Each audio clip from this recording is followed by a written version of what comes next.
তো দেখা যায় কি আমাকে অনেকেই কমপ্লেন করে যে আপু তাড়াতাড়ি রিপ্লাই পাই না। তো রিপ্লাই আসলে অনেক বেশি মেসেজ জমে থাকে, সেক্ষেত্রে দেখা যায় কি আমাদের কন্টিনিউ মেসেজের কিন্তু রিপ্লাই দেওয়া হয়। আমি আপনাদেরকে একটু দেখাই এখানে কি পরিমাণ মেসেজ জমে আছে, একটু সিন করো তো, দেখাও তো। তো এগুলো কিন্তু একজন একজন করে সবার মেসেজগুলো কিন্তু দেখতে হয়। এখানে দেখতে পাচ্ছেন অনেকের মেসেজ কিন্তু এখনো জমে আছে। তো এভাবে কিন্তু আমরা প্রতিনিয়ত ট্রাই করছি আপনাদেরকে ফাস্ট সার্ভিস দেওয়ার জন্য। তো আমাদের কিন্তু কুরিয়ার সে সাথে হচ্ছে চট্টগ্রাম সিটি দুইটাই কিন্তু সাথে সাথে মেমো হয়ে যাচ্ছে। এখন কিন্তু সব কিছু আমরা হচ্ছে মেমো মানে পিন করে মেমো বের করে তারপর হচ্ছে বুকিং করা ট্রাই করছি, যাতে করে আরও বেশি ইজি হয়ে যায়। তো সবাই দোয়া করবেন ফারহানাস ফ্যাশনের জন্য, আর সবাই আমার সাথেই থাকবেন শুরু থেকে শেষ অবধি। এখন অবধি আপনারা আমার সাথে ছিলেন, এখনও আছেন, তাদের কাছে আমি অনেক বেশি কৃতজ্ঞ।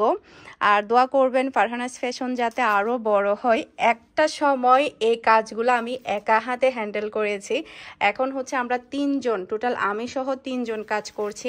সামনে ইনশাআল্লাহ আরও বড় হবে, দেখা যাবে কি আরও অনেক অনেক মেয়ে কাজ করতে পারবে। সেই অবধি আপনারা সবাই আমার সাথেই থাকবেন আর আমার জন্য দোয়া করবেন। আজকের মতো বিদায় নিচ্ছি, আসসালামু আলাইকুম, আল্লাহ হাফেজ।